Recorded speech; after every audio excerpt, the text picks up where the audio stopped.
Hi, welcome to Speech Acts Part 2. I'm going to go over some of the categories that a certain philosopher of language has proposed for illocutionary force to fall under. The philosopher of language named John Searle proposed 5 categories for illocutionary force. And again, illocutionary force is what a given utterance or speech act means in context. As we saw in the last video, one given sentence, a locution, can mean many different things in context. And these are some of the things that they might mean, and I'll show you some examples in a minute. But the categories are assertives. These are me trying to tell you that I think something is true, right? So if I say it's hot today, and I mean nothing other than I have this idea in my head, and I want to put it in your head, and I want you to acknowledge that I think that, probably, that's an assertive. A directive is asking you to do something. So if you're standing next to the air conditioning controls and I say it's hot in here, the illocutionary force is not just that I have an idea and I want to give you the same idea. It's that I want you to, turn down the temperature setting in the house. So that's called a directive. A commissive comes from commit, and it has the force of committing me to do something in the future. So some of the performatives that we saw in a former previous video, like I promise or I bet, have a commissive illocutionary force. So if I say I promise that I will take out the garbage tomorrow, that has the force of committing me to do that. An expressive shows my attitude about something. Now, it doesn't just state a fact, it has a feeling that goes with it. For example, if I say, you did a good job, that's not just an assertive. That's not me trying to convince you that something is true. It's showing my feelings about it, right? So if I said, you did a good job, that shows that I approve of it.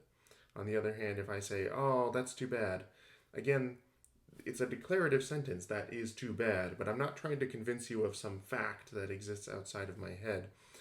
I'm trying to show you just my attitude towards it. Okay. A declaration is very often a performative. A declaration is a speech act that changes the social world that we live in, and many of these are performatives, but sometimes they're not. In any case, they have an illocutionary force that will be familiar to you if you saw the video about performatives.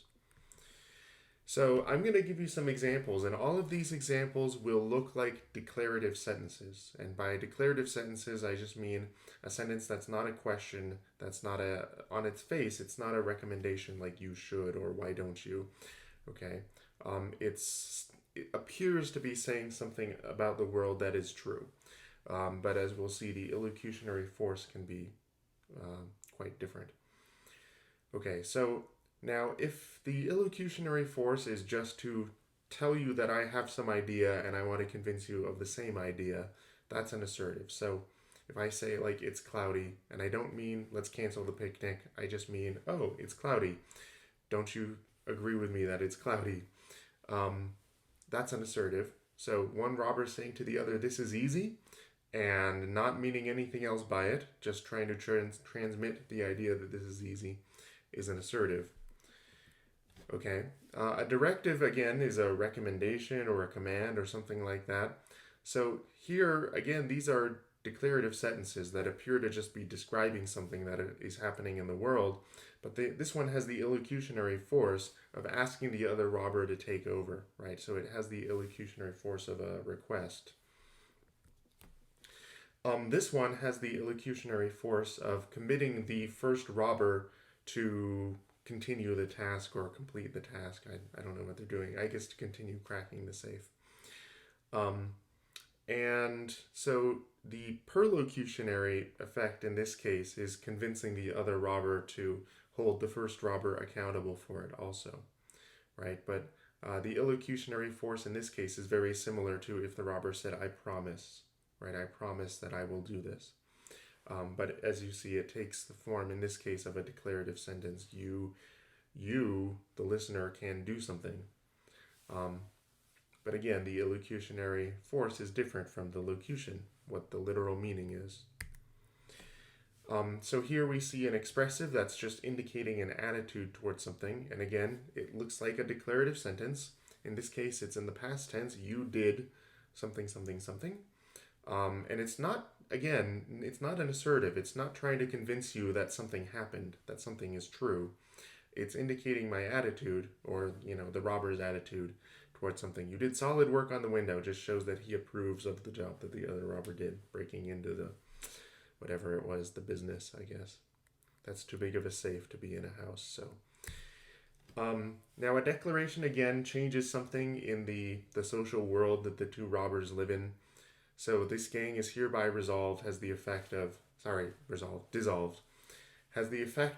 dissolving the gang, and it changes the social reality for these robbers.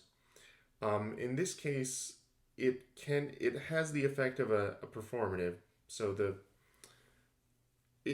in this case, it is a performative. So the gang is hereby dissolved is using passive voice, but still the verb dissolve describes what he's doing in this sentence by this speech act, and that's what a performative is. The verb describes what the illocutionary force is. Not every declaration has this form, and not every declaration is performative. So when an umpire says you're out, or even not a speech act that's spoken, but holding up the red card in soccer is also a kind of declaration. It changes the social reality of the soccer game by having one player kicked out, right? That also is a declaration, although in those cases it's not a performative because the main verb does not describe what the illocutionary force is. Okay, so that video was shorter than the last one. I hope these videos have convinced you not to be such a literalist, I guess. For me, as someone who's studied this for a while, the main takeaway from speech acts, the theory of speech acts, is that speech is a type of action that people can take part in that has a literal meaning, unlike a lot of actions that people take part in, but that's not its entire meaning.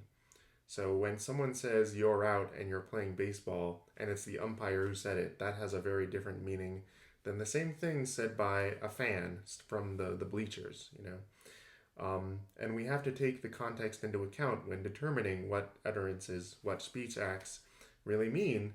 Otherwise, we're not really interpreting language in a human-like way. And we always want to keep the humanity in our language and our interpretation of other people's language in order to interpret them realistically, because everyone else who's speaking is also a human, right?